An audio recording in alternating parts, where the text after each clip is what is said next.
Como purificar o meu coração? Em nome do Pai, do Filho e do Espírito Santo. Amém. Queridos irmãos, sejamos bem-vindos à nossa homilia diária.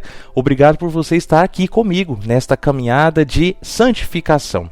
Nós vamos meditar o Evangelho que está em Lucas, capítulo 19, versículos de 45 a 48.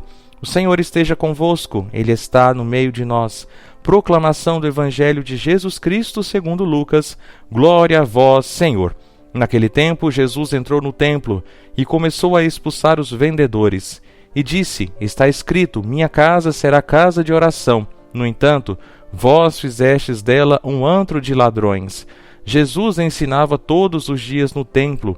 Os sumos sacerdotes, os mestres da lei e os notáveis do povo procuravam modo de matá-lo, mas não sabiam o que fazer, porque o povo todo ficava fascinado quando ouvia Jesus falar. Palavra da salvação, glória a vós, Senhor.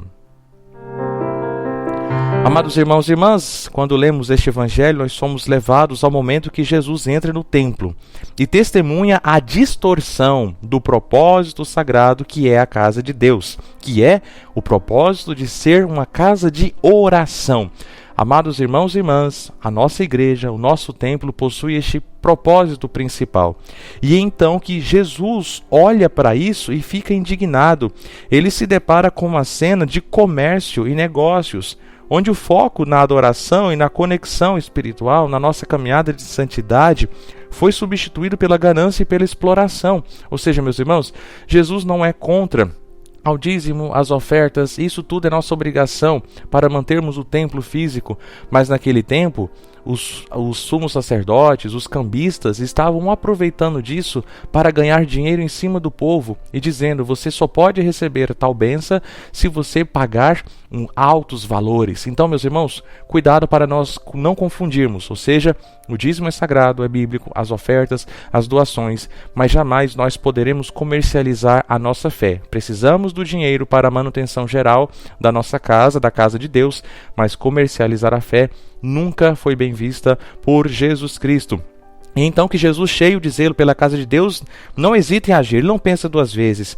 Ele expulsa os vendedores, virando as mesas, restaurando a santidade do templo. Vejam Jesus enérgico aqui, ou seja, meus irmãos, para restaurar a santidade do templo, nós precisamos também ser enérgicos. A sua ação não é apenas um ato de purificação física, mas também um chamado à purificação espiritual. E é por isso que, meus irmãos e minhas irmãs, eu quero olhar justamente este lado. Como que eu olho para a minha purificação? Ou seja, como purificar o meu coração? Quero lembrá-los que a palavra de Deus, de forma muito especial, Paulo, diz que nós somos templos do Espírito Santo, ou seja, nós somos igreja. Enquanto você é igreja, quais são os ladrões que têm roubado o foco da casa de Deus, que é o seu coração?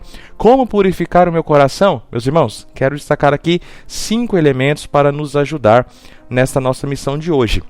Primeira coisa, um autoexame constante, ou seja, um exame de consciência. Meus irmãos, assim como Jesus entrou no templo, nós precisamos constantemente entrar também dentro dos nossos corações.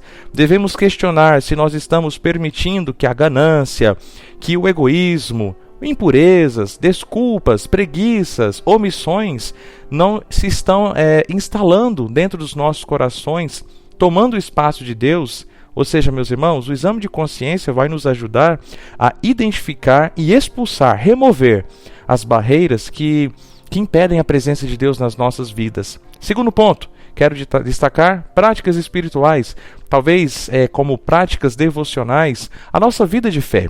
Meus irmãos, a oração, a meditação, a leitura da palavra de Deus, a leitura da vida de um santo, assistir filmes religiosos, são ferramentas poderosas para purificar nossa mente e coração.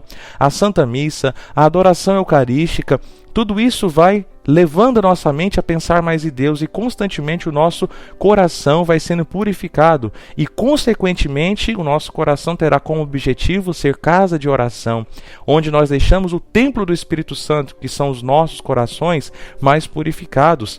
Terceiro ponto, meus irmãos, o arrependimento e o perdão, ou seja, nós precisamos reconhecer os nossos erros e buscar o perdão. Ontem foi dia de confissão, Você foi se confessar? Faz quanto tempo que você não se confessa? Eu tenho certeza que você já tem que mais de um mês que não se confessa. Eu tenho certeza que você já tem algum pecado que precisa pedir o perdão de Deus. Então não hesite, meus irmãos e minhas irmãs, em purificar constantemente o templo. Veja, nós lavamos, limpamos casa toda semana e talvez até mais uma vez numa semana, não é verdade?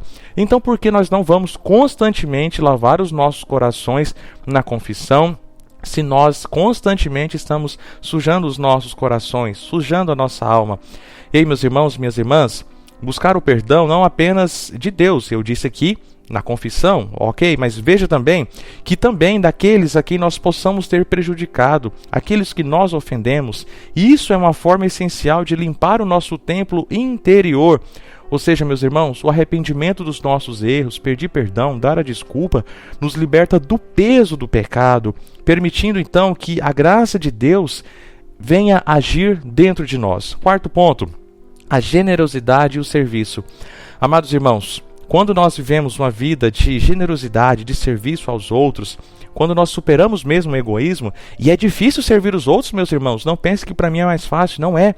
Mas quando nós conseguimos superar esta barreira, nós estamos abrindo as portas do nosso templo interior, as portas do coração, para que o Espírito Santo que já mora dentro de nós, para que ele possa agir de forma plena, de forma desimpedida. Veja, você que usa óculos, veja que quando o seu óculos está sujo, você está enxergando. Mas quando você limpa os seus óculos, como é melhor? Fica tudo nítido, não é verdade?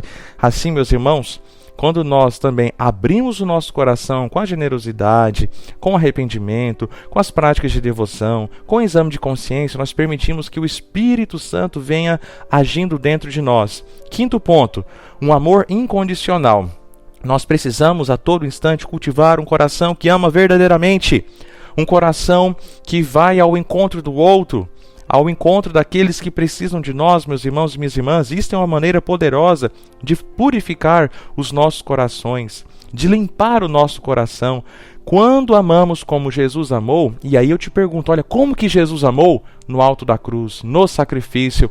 Não é um amor que diz assim, pode ficar do jeito que você está, de qualquer jeito serve. Não, foi um amor de negação de si mesmo, foi um amor de obediência.